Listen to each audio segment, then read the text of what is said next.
Сәлем достар, 260 есепті бастаймыз. Бөлшекті оқу үшін бөлімнен бастап оқимыз. Ең бірінші бөлшегіміз 7-ден 1, екінші бөлшек 11-ден 8, үшінші бөлшек 16-дан 5, төртінші бөлшек 65-ден 21, бесінші бөлшек 771-ден 109 болады. 261 есеп сол бөлшектердің алымы мен бөлімін табатын боламыз. 7-ден 1-дің алымы 1, бөлімі 7. 11-ден 8-дің алымы 8, бөлімі 11. 16-дан 5-дің алымы 5, бөлімі 16 болады. 65-тен 21 алымы 21, бөлімі 65 болады. 771-ден 109-дің алымы 109, бөлімі 771 болады. 262 есепте суретте боялған бөліктің жай бөлшекпен беруіміз керек. Бізде ең бірінші шаршыда 9 бөлікке бөлінген және 3 бөлігі боялған. Сонда 9-дан 3 бөлігі боялған екен. Екінші шаршымызда 16 бөлікке бөлінген, оның боялған бөлігі 8, демек 16-дан 8 бөлігі боялған. Үшіншімізде бізде 8 бөлікке бөлінген екен барлығы. 4 бөлігі боялған, демек 8-ден 4 болады. Төртіншісінде бізде енді өзіміз бөлуіміз керек, бөлінбей қалған жерлерді бірдей қылып. Демек бізде барлығы 18 бөлікке бөлінген. 6 бөлігі боялған. 18-ден 6 болады. 263 есеп қанша бөлігі боялған дейді. Бізде 3 бұрыш 8-ге бөлінген және 3 бөлігі боялған. 8-ден 3 бөлігі боялған екен. Екіншісінде тік 4 бұрыш 18-ге бөлінген және 7-еуі боялған. 18-ден 7 бөлігі боялған. Үшіншісінде шеңбер бізде 16 бөлікке бөлінген, 7 бөлігі боялған екен. 264 10 см кесінді салыңдар, 6 см қызыл түспен бояңдар дейді. Қызыл түспен көрсетілген кесінді бізде жай бөлшекпен берсек, барлығы 10 болады. Боялған бөлігі бізде 6 болады. Ал енді боялмаған бөлігі бізде сол бөлім өзгермейді, 10 болады. Боялмаған бөлігі енді бізде 4. Демек 10-нан 4 бөлігі боялмаған. 265 есеп боялған бөліктері дұрыс па? Біз біріншісінде өзіміз бөліп көреміз. Барлығы 20-ға бөлінген дұрыс. Боялған бөліктері 7, демек бірінші бөлшек дұрыс. Екіншісінде 16-дан 5 дейді, 16-ға бөлінген және 5 бөлігі боялған дұрыс. Үшіншісінде шаршы бізде 4-тен 1 дейді, қате 8-ден 1 болу керек жауабы. 8 бөлікке бөлінген. Төртіншісі шаршы қате бізде 8 бөлікке бөлінген екен, соның 3 бөлігі боялған. Бесіншісінде 5 бөлікке бөлінген және 3 бөлігі боялған дұрыс. Алтыншысында 6 бөлігі бөлінген, 5 бөлігі боялған, демек дұрыс екен. 266 есеп ақпан айында 28 күн бар, сол жылдың қанша бөлігін құрайды дейді. Демек бізде бір жылымыз 365 күнге тең, ал ақпан айы 28. Демек бізде 365-тен 28 бөлігін құрайды екен. 2016 жылы ақпан айы жылдың қанша бөлігін құрады? Жыл өзгермейді, 365, ал 2016 жылы ақпан айы бізде 29-мен аяқталады. Демек 365-тен 29 бөлігін құрайды екен. 268 есеп жай бөлшекпен жазыңдар. 6-дан 5 бізде 6 бөліміне 5 алымына барады. 13-тен 8 екіншісі 13 бөліміне 8 алымына апарып жазамыз. 38-ден 3 38 бөліміне 3 алымына. 40-тан 11 40 бізде бөліміне 11 алымына жазылады. 97-ден 20 97 бөліміне 20 алымына жазасыңдар.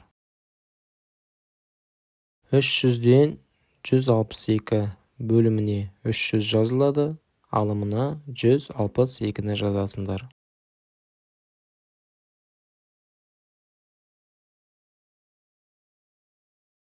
Екі жүз алпыс тоғызыншы бөліндіні жай бөлшек түрінде жазыңдар. Бізде бөлгішіміз бөліміне бөлінді алымына жазылады. Демек 17-ден 2, екіншісі 19-дан 6 болады. Үшінші бөліндіміз 25-ден 22 болады.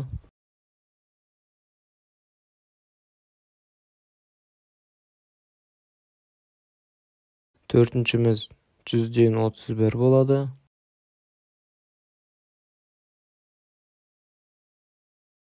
Бесіншіміз 113-ден 72.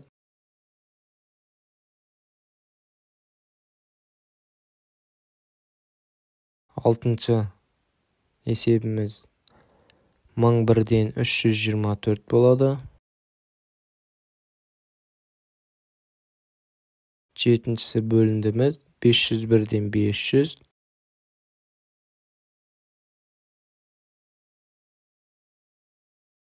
Сегізінші есепте 999-дан 721 бөлшегі шығады.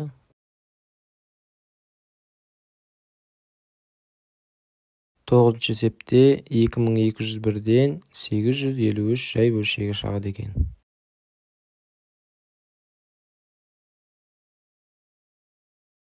Екі жүз жетпісінші есеп жай бөлшекті бөлінді түрінде жазыңдар. Енді жаңағы есепке кері есеп екен. Сонда 2 бөлінген 23. Ал екіншіміз 10 бөлінген 47 болады.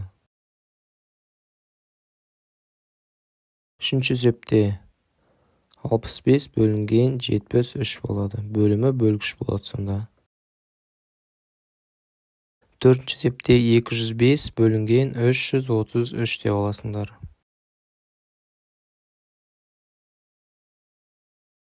Бесінші есепте 7 бөлінген 400 болады.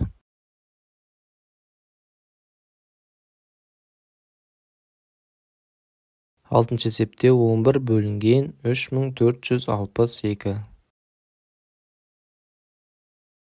Жетінші есепте 400 бөлінген 523 болады.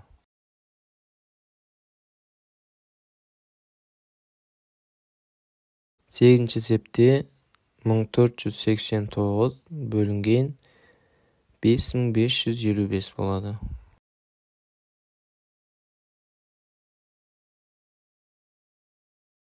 Екі жүз жетпіс бірінші есеп бөлімі 9 болатын, бізде 4 жай бөлшек жазуымыз керек ең бірінші. Демек бізде 4 бөлшек сызып аламыз да бөлімін 9 деп жазып аламыз барлығын.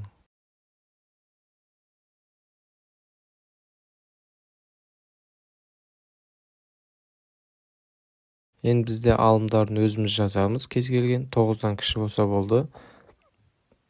Енді екіншісі алымы 13 болу керек. Демек бізде 4 бөлшек сызып аламыз да алымын 13-ке теңестіреміз.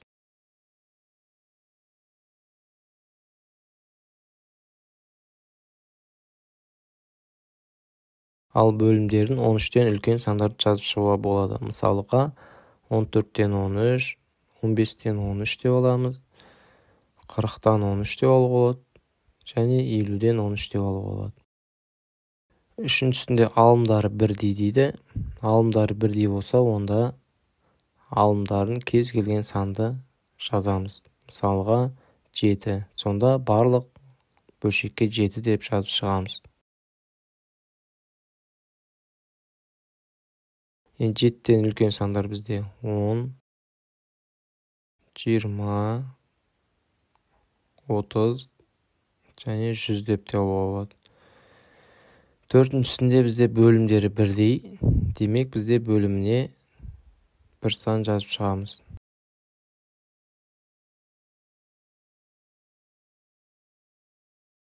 Мысалға 80-ді алайық бөліміне.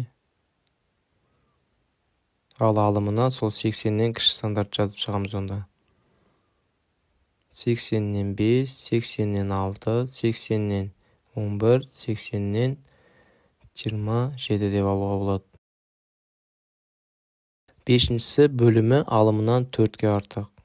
Демек, бізде алымын жазып аламыз. 1 болса, ona 1-ге 4 тоссақ 5 болады. 5-тен 1 шығады. 8-ге 4 тоссақ 12-ден 8 шығады. 20 болса, онда 24 бөлімі болады. 4-ті қосып отырамыз. 100 болса, 104 бөлімі болады. Алтыншысы бөлімі алымынан 2 есе артық. Демек, енді көбейтеміз алымдарын. 5-ті 2-ге көбейтсең, бөлімі 10 болады.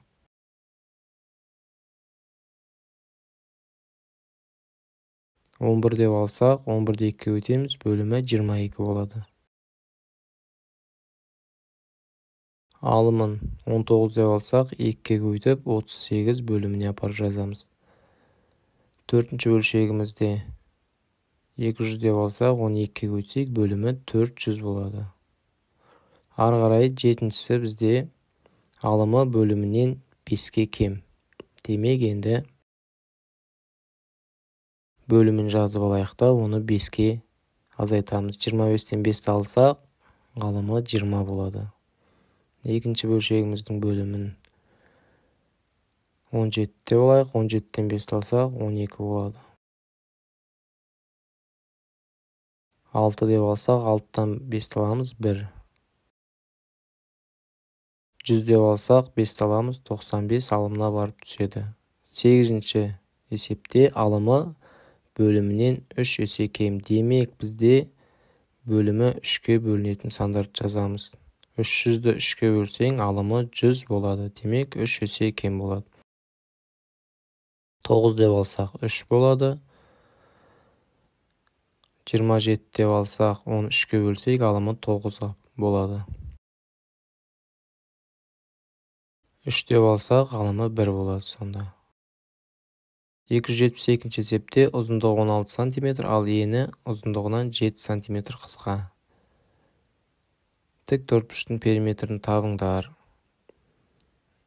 Енін табу үшін онда қысқа болса азайтамыз. 16-дан 7-ні азайтамыз. Демек, бізде ені сонда 9 сантиметрге тең болады.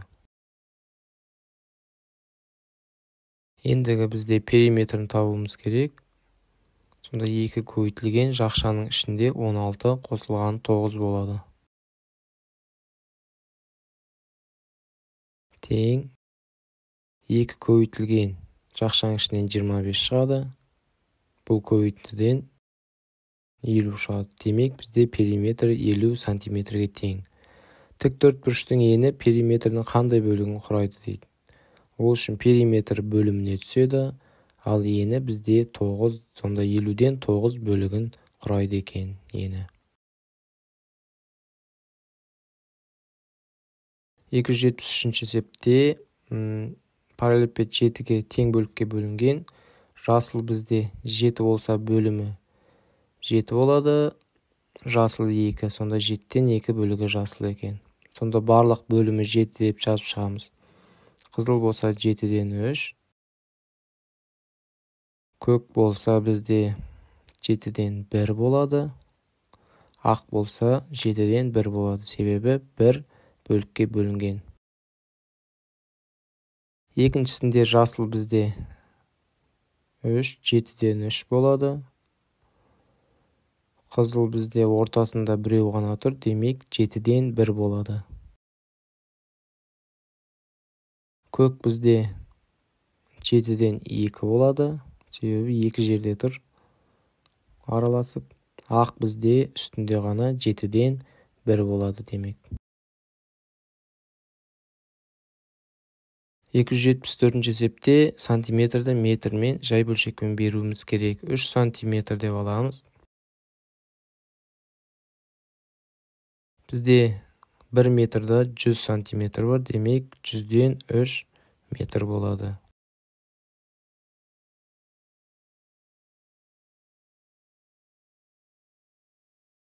«29 сантиметр тең 100-ден сонда 29 метр деп аламыз.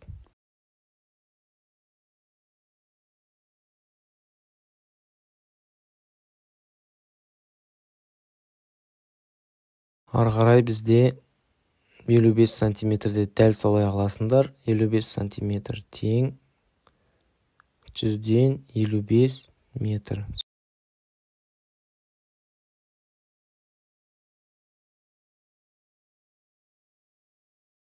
Екінші есепте килограммдарды тоннамен келтіруіміз керек. Сонда 8 килограмм тең 1 тоннада бізде 1000 килограмм бар. Демек, бөлімі 1000 болады. Алымы 8-дің өзін түсіреміз. Сонда 1000-нан 8 тонна болады. Ары қарай 17 килограмм. Бізде ол тоннаның 1000-нан 17 бөлігін құрайды екен.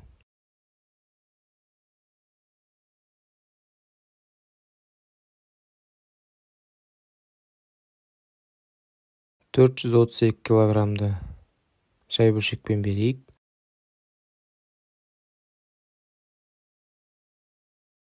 Бізде сонда 432 килограмм 1000-нан 432 бөлігін құрайды екен тоннаның.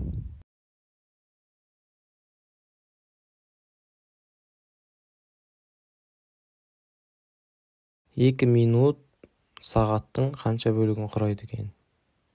Бізде білесіңдер, 1 сағатта 60 минут бар. Демек, бөліміне 60-та апарып түсіреміз. 60-тан 2 сағат болады екен сонда.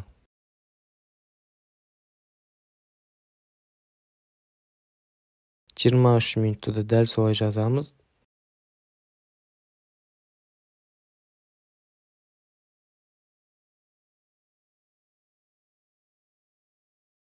Алпыстан 23 бөлігі құрайды екен.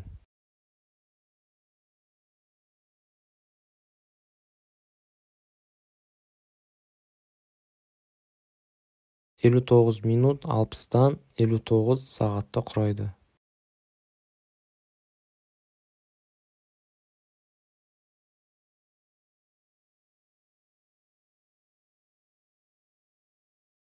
Төртінші есепте бізде сағаттарды тәуліктің қандай бөлігін құрайтынын табуымыз керек. Бізде бір тәулікте 24 сағат бар. Демек, 5 сағат тең бөліміне 24 түсіреміз, алымына 5-ті өзін түсіреміз. Сонда 24-тен 5 бөлігі құрайды екен тәуліктің.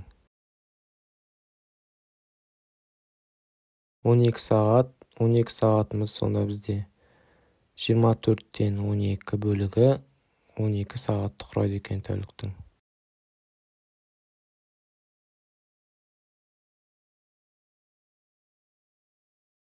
Ары қарай бізде 21 сағат. 21 сағатымыз 24-тен 21 тәулікті құрайды екен. Достар, видео ұнаса лайк бас, комментарий қалдыруды ұмытпаңыздар. Және де достарыңызға таратыңыздар. Келесі кездескенше.